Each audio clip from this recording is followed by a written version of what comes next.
The nurse said she left around 3:40 a.m. Something about needing to be somewhere. She didn't come back. Neither did my wallet. I'm Graham Foster, 46, systems analyst for a freight company here in Spokane. Used to be military logistics. You learn to track things. You learn to notice when they go missing. The collapse happened on a Tuesday. Dehydration, exhaustion. Nothing dramatic. Just my body finally calling time on 3 weeks of 18-hour shifts during peak season.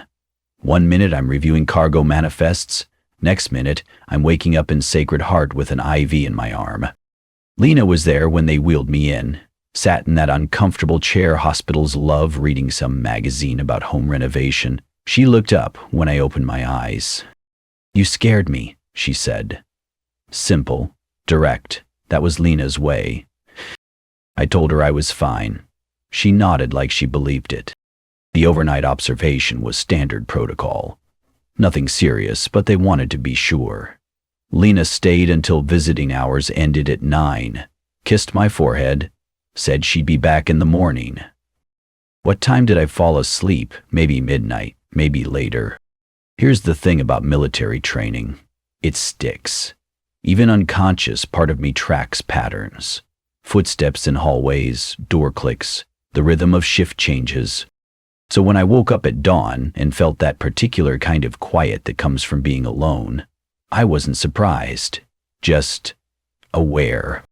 The wallet was gone from the bedside table, along with my phone charger, and the envelope I'd tucked behind my insurance cards, the one with our account access codes written in my handwriting. Did I panic? No. Panic is for people who don't plan ahead. I used the room phone to call my bank's automated line. Checking account, normal. Savings, normal. The old Vanguard investment account I'd set up years ago and barely touched, balance, 0. Transfer completed at 4:17 a.m.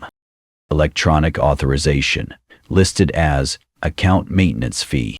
Clever. The discharge nurse was helpful. Said my wife had seemed upset around 3:30, something about an emergency at work. Left quickly. No, she didn't leave a message. I thanked her, signed my discharge papers, called a taxi. The ride home took 22 minutes. I spent them thinking about redundancy systems. In logistics, you never put all your cargo on one truck. You never trust one route. You always have backups. Lena had access to everything. Joint accounts, shared passwords, emergency contacts. 12 years of marriage builds that kind of trust. She had always said she respected boundaries, never looked at statements, never asked about my military pension or the investments I'd made before we met. Guess what? She'd been looking. My house felt different when I walked in. Not ransacked, nothing that obvious, just lighter. Like someone had carefully removed exactly what they needed and left everything else untouched. The spare laptop was gone from my office, the one I used for personal banking. The safe in our bedroom was open, though nothing valuable was missing. Just the backup flash drive with my password manager on it. Professional, efficient. No emotional outbursts, no drama, no broken picture frames or angry notes. You know what that told me? This wasn't about anger. This wasn't about our marriage falling apart. This was about extraction.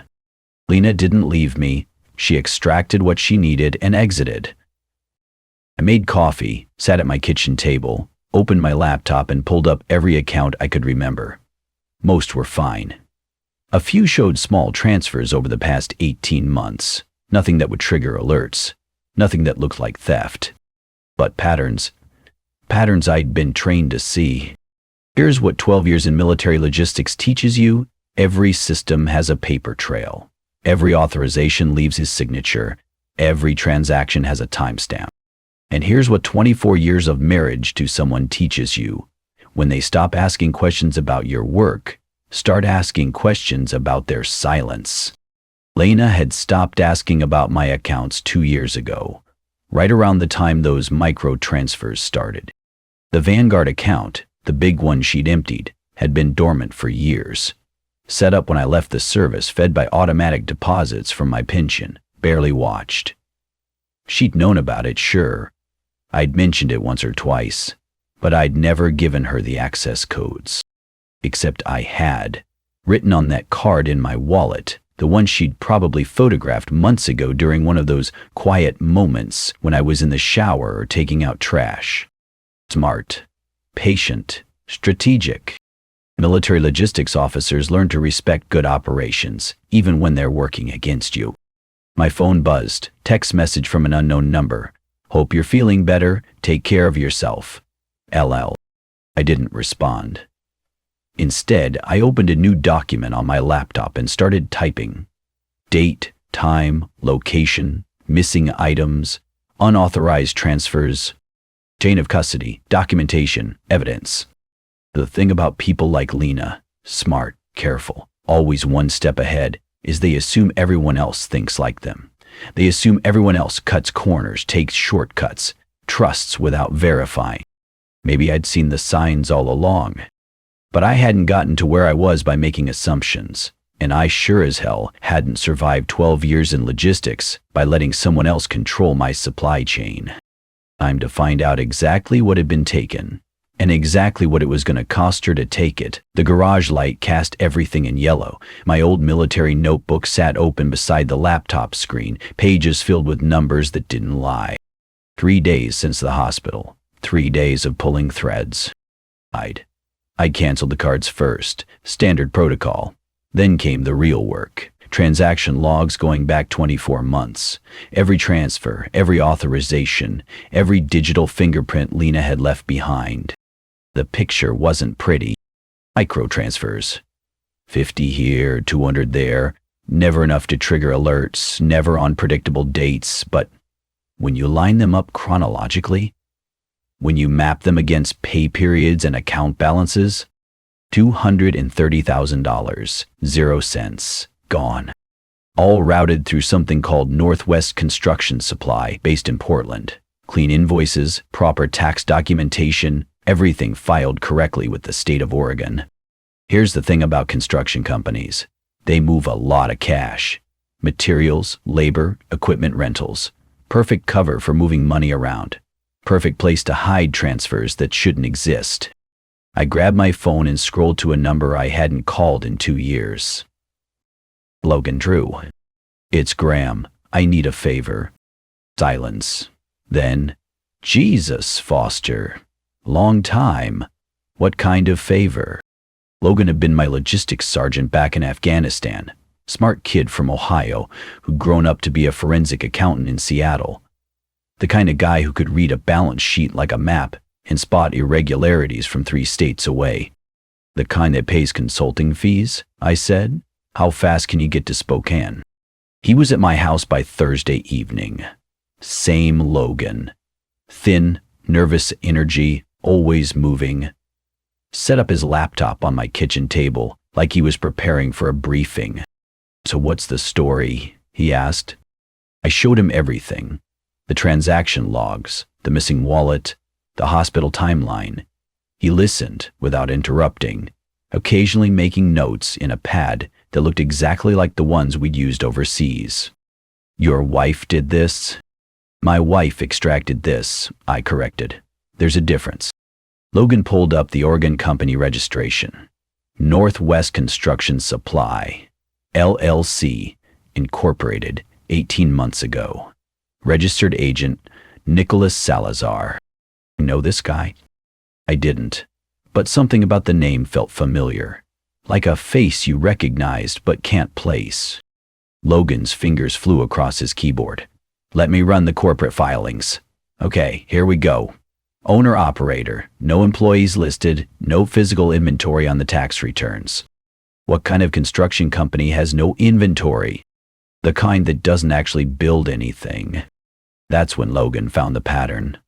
Every transfer from my accounts had been initiated using Lena's login credentials, but they all carried authorization codes that traced back to me.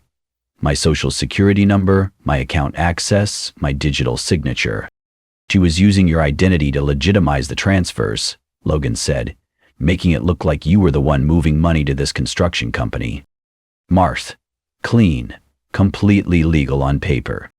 But here's what Logan found next. Nicholas Salazar had a history. 3 previous companies, all dissolved within 2 years. All construction, all with the same pattern. Lots of cash flow, no physical assets, no completed projects. This guy's been running shells for years, Logan said. Your wife just gave him a new funding source. That's when I remembered where I'd heard the name. Lena's college boyfriend. The one she'd mentioned exactly once, years ago, during one of those late-night conversations married couples have about their past. Nicholas something. Engineering student who dropped out to start his own business. She'd called him ambitious. Said he'd had big plans that never quite worked out. How long would it take to build a case against this? I asked. Logan looked up from his screen. For the transfers? Maybe a week. For the shell company fraud? That's federal territory, Graham. IRS, maybe FBI if the amounts are big enough. You sure? Once we file, this becomes official. No taking it back. I thought about Lena's text message. Take care of yourself. Like she was doing me a favor by stealing from me cleanly. She'd use my silence like insurance. My order, my methodical nature, my tendency to handle problems quietly. She'd turned all of it into camouflage for what she was doing. She bet on me not fighting back, I told Logan. That was her mistake. Logan worked through the weekend, built spreadsheets, traced wire transfers, documented every connection between my accounts and the Oregon company. Professional work, the kind that would hold up under scrutiny. Sunday evening, he handed me a folder 3 inches thick. Everything's in there. Transaction histories, corporate filings, timeline analysis. There's enough here to hang both of them. I flipped through the pages. Clean, organized, irrefutable. What's your recommendation? IRS whistleblower complaint. Anonymous tip about suspected tax fraud. Let them do the heavy lifting. That made sense. Federal agencies have resources I don't. Subpoena power, forensic tools, the authority to freeze assets and demand records. But here's the thing about whistleblower complaints. They require a signature. Someone has to take responsibility for the information, stand behind the accusations. I'll format it properly, Logan said. Make sure all the legal language is correct, but you'll need to sign it yourself. Monday morning, I drove to the post office downtown. The envelope was thick, official-looking, addressed to the IRS Criminal Investigation Division in Seattle. The postal clerk weighed it, printed the certified mail receipt, handed me the tracking number. The important documents? She asked. You could say that. I was walking back to my truck. I thought about chain of command. In the military, when you file a report, it goes up the ladder. Each level reviews it, adds their input, makes their recommendation. This was different. This was me alone, signing my name to accusations that would destroy 2 people's lives. Did I feel guilty? No. Guilt is for people who've done something wrong. Did I feel satisfied? Not yet. Satisfaction comes at the end, when the operation is complete. What I felt was clarity. For the first time in months, maybe years, I knew exactly what I was doing and why. Logan packed up his equipment Tuesday morning. I wrote him a check for his consulting work. Fair rate, nothing suspicious. You sure about this, Graham? I'm sure. What happens when Lena finds out? That was the interesting question, wasn't it? What happens when someone who's spent 2 years operating in shadows suddenly finds themselves in the spotlight? She'll adapt, I said. She's good at that. Logan shook his head. You're colder than I remember. Maybe I was. Maybe that's what 24 years of betrayal does to you. Maybe that's what you become when someone uses your trust as a weapon against you. I watched Logan's car disappear down the street, then went back inside to wait. The thing about federal investigations is they take time. Paperwork gets reviewed, cases get assigned, agents get briefed. Could be weeks before anyone knocked on doors or froze accounts. But they would knock, they would freeze. Because Logan's work was solid and the evidence was clean, and somewhere in a government office, someone was about to discover that a construction company in Oregon had been laundering money for 2 years, and that Graham Foster's wife had been the one making it possible. Mid-coffee, sat at my kitchen table, opened my laptop to check my remaining account balances. Small victories, but victories nonetheless. She'd forgotten something important about people like me. We don't just track supplies and manage logistics. We plan for contingencies. We prepare for failure. And when someone steals from us, we don't get mad. We get methodical. The investigation would find what I'd found. The evidence would speak for itself. And Nicolas Alzar and Lena Foster would learn that some operations have consequences they never saw coming. Cold hands, warm coffee going cold. Documents spread across my kitchen table like precision instruments. 6 weeks since I'd mailed that envelope to Seattle. 6 weeks of waiting for the federal machine to start turning. It started on a Wednesday. The phone call came from a blocked number at 7:43 a.m. Agent Patricia Wells, IRS Criminal Investigation Division. Professional voice, no wasted words. Mr. Foster, we've received your whistleblower complaint regarding Northwest Construction Supply. We'd like to schedule an interview. When? This afternoon, if possible. We're moving quickly on this one. Fast timeline meant they'd found something big enough to prioritize, big enough to expedite. I'll be there. The federal building in Spokane smells like disinfectant and government efficiency. Agent Wells was exactly what I'd expected. Mid-40s, sharp suit, the kind of focused energy that comes from years of following money trails. She led me to a conference room with gray walls and a recording device. Before we begin, Mr. Foster, I want you to know that your complaint has initiated a full audit of Northwest Construction Supply. We've also identified 14 separate wire authorizations tied to your accounts, all bearing electronic signatures that trace back to your wife. 14. Logan had found 12. She's not just a witness in this case, Agent Wells continued. She's a knowing participant. There it was. The line between victim and accomplice, officially crossed. The interview lasted 2 hours. Every transaction, every timeline, every detail I'd given Logan. Agent Wells took notes in a government-issued pad, occasionally asking for clarification on dates or amounts. Is your wife aware of this investigation? Not from me. Has she attempted to contact you since the hospital incident? I showed her the text message. Take care of yourself. Agent Wells photographed it with her phone. Mr. Foster, I need to ask, are you and your wife currently living together? Same house, different schedules. That was the strange part, the part that had been eating at me for weeks. Lena never ran. She came home Tuesday night like nothing had happened, made dinner, watched the news, went to bed in our shared bedroom.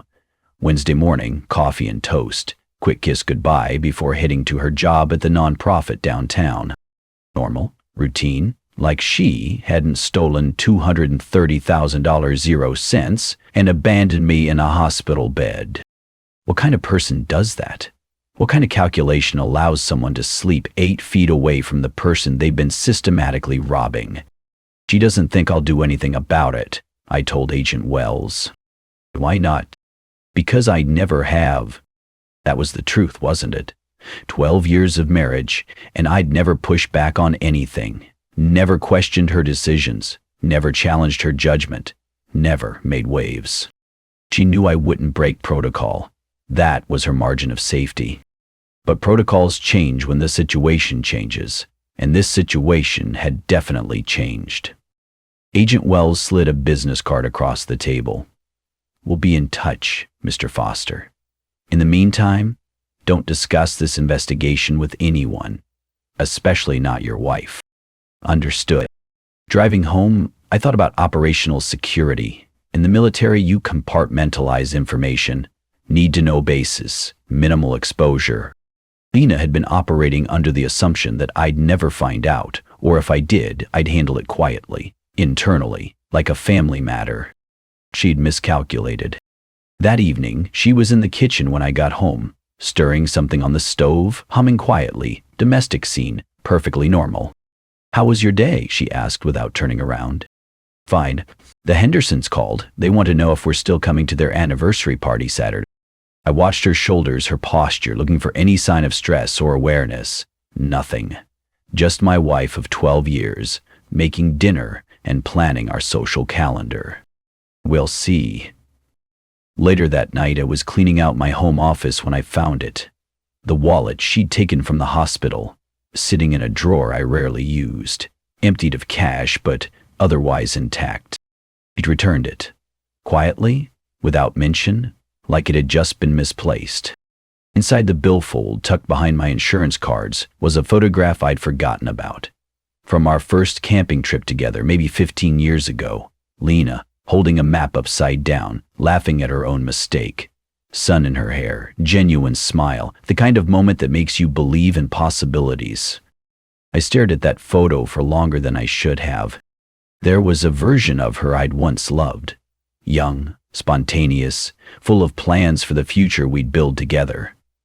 The version who'd insisted on cooking elaborate meals she'd never made before, who dragged me to art galleries and hiking trails, who'd fallen asleep reading architecture magazines because she wanted to design our dream house someday. When had that version disappeared? When had she become someone who could systematically steal from me while sleeping in the same bed? I didn't burn the photo. Didn't frame it either. Just placed it inside a manila folder, wrote personal on the tab, and filed it in the bottom drawer of my cabinet, shut the drawer but didn't lock it. Because here's what I'd learned about evidence. You preserve it, but you don't worship it. You document what was, but you don't let it dictate what comes next. There was a version of her I'd once loved. But that version wasn't the one who'd emptied my accounts and laundered money through her ex-boyfriend's shell company. Friday morning brought another call from Agent Wells. "Mr. Foster, we've executed search warrants on Northwest Construction Supply. No physical inventory, no legitimate business operations, exactly as your documentation indicated." "What about the money?" "We tracing fund flows. Your wife's electronic authorizations are helping us map the entire network." Network, plural, meaning this was bigger than just Lena and Nicholas. How much bigger? Let's just say your case opened a door we've been trying to find for months. That afternoon, I saw Lena's car in the driveway when I got home from work. Early for her. Usually she worked until 6. She was sitting at the kitchen table with her laptop open, typing rapidly, focused, intense, the way she looked when she was solving problems. "Everything okay?" I asked. "Work stuff. Budget and reconciliation." She didn't look up, didn't stop typing. For 12 years, I'd respected that boundary. When Lena said work stuff, I backed off, gave her space, trusted her judgment. Not anymore. I made coffee, sat across from her, and waited. Eventually, she closed the laptop, looked at me directly for the first time in weeks. "Graham, we need to talk." "About what?" "About boundaries, about trust, about giving each other space to handle our own responsibilities." Interesting choice of words, responsibilities. What kind of responsibility? The kind that don't require input from both of us. The kind that work better when handled independently. She was laying groundwork, setting up explanations for actions she might need to justify later. But here's what she didn't know. I'd already justified my actions, to Agent Wells, to the IRS, to myself. "I understand," I said. She smiled, relieved. "Good. I knew you would." That night, I lay awake thinking about timing. In logistics, timing is everything. Move too early and you waste resources. Move too late and you lose the advantage. But move at exactly the right moment, when your target is committed, exposed, unable to retreat, and you can end things cleanly. Lena was still operating under her old assumptions, still believing in my silence, my compliance, my unwillingness to disrupt the status quo. She had no idea that federal agents were building a case with her name on it. No idea that every electronic authorization she'd made was being traced, documented, analyzed. No idea that her margin of safety had been compromised 6 weeks ago. Sunday morning, she made pancakes. We ate breakfast together, discussed weekend plans, acted like a normal married couple with normal concerns. And all the while, somewhere in Seattle, Agent Wells was preparing indictments that would change everything. The federal machine was turning, slowly, methodically, with the kind of precision that comes from proper planning and documented evidence. Just the way I'd been trained to operate. Just the way she should have expected me to operate. But she'd made one critical error in her calculations. She'd confused my silence with my surrender. Soon, she'd learned the difference. Channel 7 News at 6, black SUVs parked outside an industrial park in Portland. The headline scrolled across the bottom, "Federal agents investigate Northwest procurement fraud." I watched from my living room while Lena made dinner in the kitchen. She hadn't seen the news yet, hadn't connected the dots. The reporter stood in front of a nondescript warehouse, talking about shell companies and fraudulent tax filings. Behind him, federal agents carried boxes of documents to waiting vehicles. The company, Northwest Construction Supply, appears to have operated without legitimate inventory or completed contracts, the reporter said. Sources indicate the investigation involves potential money laundering and systematic tax fraud. From the kitchen, "Graham, dinner's ready." I muted the television. "Coming." We ate in silence. Lena seemed distracted, checking her phone between bites. Normal behavior. She always stayed connected to work emails. But tonight felt different. Tonight, every notification made her shoulders tense just slightly. Wednesday morning brought the call I'd been expecting. "Mr. Foster, this is Director Janet Matthews from Spokane Community Foundation. We need to discuss Lena's employment status." Lena worked as a program coordinator for the nonprofit. Clean reputation, community connections, access to donor databases, and fund transfers. Perfect cover for someone who needed to move money quietly. "She's been suspended pending an internal investigation," Director Matthews continued. "Federal agents contacted us yesterday regarding potential financial irregularities." "I understand." "Mr. Foster, given the circumstances, we'd appreciate your discretion during this process." Translation: don't talk to reporters, don't make this worse than it already is. I drove to work thinking about collateral damage. In military operations, you calculate acceptable losses. You weigh objectives against consequences. But civilian operations are messier. When someone's life explodes, the shrapnel hits everyone around them. Lena's phone started ringing at 9:30 a.m. I could hear it from my office. Short conversations, clipped responses, her voice getting tighter with each call. By noon, it had stopped ringing entirely. That evening, Logan called. "You see the news?" "I saw it. Thought you should know." I kept digging after I finished your case file. Found some interesting email headers from a few years back. "What kind of headers?" "The kind that show your wife tried this same operation with Nicholas before. Different company, same structure. It failed because someone got suspicious and pulled out early." I sat down in my office chair. "When?" 3 years ago. Right around the time she reconnected with you after that gap in your relationship. Remember that 6-month period when you two barely talked? I remembered. We'd hit a rough patch, spent months being polite strangers in the same house. Then suddenly, Lena had started making an effort again. Date nights, weekend trips, renewed interest in our shared finances. I thought she was recommitting to our marriage. She wasn't looking for a husband, Graham. She was looking for a firewall. The words hit like cold water. 12 years of marriage, and I'd been an operational asset. Clean credit, stable income, methodical personality that wouldn't ask inconvenient questions. She'd married the audit trail. "There's something else," Logan said. "I found a transaction ID from one of the early transfers, tied to an LLC I used to manage, back when I was freelancing, before I went corporate." Silence stretched between us. Logan had helped me build the case against Lena and Nicholas. Now he was telling me he'd been connected to their previous operation. Did you know? I asked. Not at the time. The LLC was legitimate, handled consulting work for small businesses. But someone used our routing structure to move money they shouldn't have been moving. Someone. Yeah, someone. We both knew who, but neither of us said her name. What do you want me to do with this information? Logan asked. Nothing, Graham. Nothing, Logan. The silence wasn't shared anymore. It was final. I hung up and sat in my office, staring at the case files Agent Wells had copied from my records.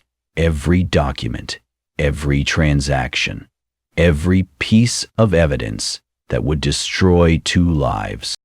Maybe 3 if Logan's old LLC got pulled into the investigation. But that wasn't my problem anymore. I'd provided the information I had. What federal investigators did with their expanded scope was their business. Thursday brought frozen assets. Lena's retirement accounts, her personal savings, even the joint checking account we'd shared for 12 years. She came home pale, shaking slightly, carrying a folder of legal documents. They think I'm a criminal, she said. First time she'd spoken directly about the investigation. Are you? She looked at me like I'd slapped her. How can you ask me that? Because someone emptied my accounts. Someone forged my authorizations. Someone used my identity to legitimize fraudulent transfers. Graham? Someone did those things, Lena. If it wasn't you, then who? She didn't answer, just stared at the legal documents like they contained information that might save her. They didn't. Friday afternoon, my computer chimed with a new email from Lena's personal account, sent at 2:47 p.m. Subject line: The truth. Message: Everything I did, you would have done too. You just didn't have to. I read it twice, printed it, added it to the case file Agent Wells had given me. Hit and reply. Because here's what Lena still didn't understand. I'd already done what I had to do. 6 weeks ago, when I'd signed that whistleblower complaint and mailed it to Seattle, she was right about one thing. I would have done exactly what she did if I'd been in her position. The difference was, I wouldn't have been in her position, because I wouldn't have married someone just to steal from them. That weekend, the house felt like a crime scene. Lena stayed in the bedroom with the door closed. I worked in my office, organizing files, updating documentation. Normal activities, normal routines. But everything felt suspended, like we were both waiting for something to end. Sunday evening, she emerged long enough to make coffee. We sat at opposite ends of the kitchen table, not speaking. The foundation fired me, she said finally. I know. Our friends aren't taking my calls. I know. You haven't said anything publicly, but people are talking anyway. That was true. In a town like Spokane, federal investigations make headlines, especially when they involve nonprofits and community figures.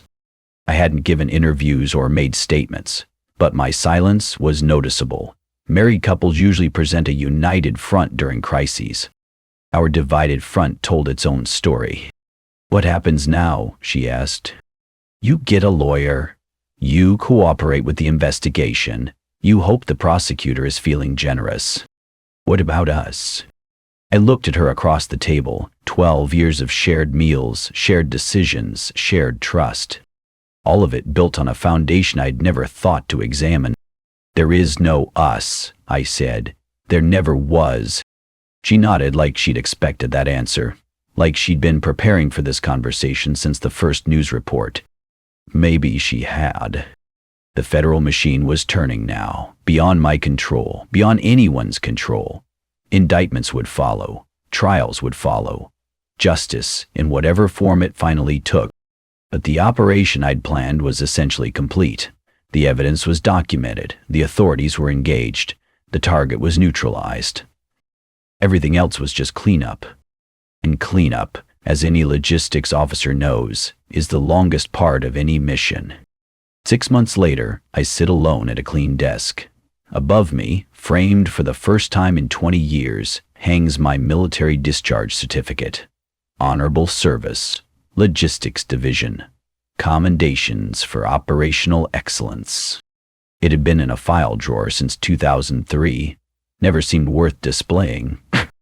Now it feels appropriate. The house is quieter without Lena. She moved out 3 weeks after the indictments came down. Federal tax fraud, conspiracy, money laundering. 14 counts total. Her lawyer negotiated a plea deal that kept her out of prison, but cost her everything else. Nicello got 8 years. His shell company network had been bigger than anyone realized. The joint investment account sits open on my laptop screen. Balance $0, 0 cents. I could close it, transfer the few dollars of interest to my checking account, eliminate this last digital connection to 12 years of marriage. But I don't. Instead, I leave it there, empty. A placeholder for what was taken and for what's been permanently closed. Some reminders serve a purpose. My phone buzzes with an email notification. Final IRS submission documents, copied to all relevant parties. I open the PDF, scan through the summary pages, the witness statements, the forensic analysis Logan had provided. Perfect documentation, clean conclusions, case closed. I scroll to the footer where contributing parties are listed, where Logan's name had been listed for months as a supporting forensic consultant. Now it's blank, just a space where his name used to be. I'd removed it from the final submission. No note to Logan, no explanation, no discussion about his previous connection to the defunct LLC that had helped facilitate Lena's earlier scheme. Just a digital omission that would keep his name out of any appeals or follow-up investigations. Some silences protect, others condemn. I'd learned to choose which was which. The emergency contact form sits on my desk, updated and ready to file with HR. Under primary contact, I'd written none. Under secondary contact, also none. For 12 years, Lena had been my emergency contact, the person they'd call if I collapsed again, if something went wrong, if I needed someone to make decisions on my behalf. That position was now officially vacant. In the bottom drawer of my file cabinet, I find the manila folder labeled Personal. Inside is the camping photo. Lena holding the map upside down, laughing at her own mistake. I place it in a sealed envelope, write resolved on the outside in black ink. File it under R. The photo isn't destroyed, but it isn't accessible either. Just archived like any other piece of evidence from a completed case. Because that's what our marriage had been, wasn't it? A case file. 12 years of accumulated evidence that I'd failed to properly analyze until it was almost too late. The television drones in the background. Evening news, weather reports, traffic updates. Normal sounds of a normal evening in a house that feels bigger without secrets hiding in its corners. I make coffee, check my email one final time, shut down the laptop.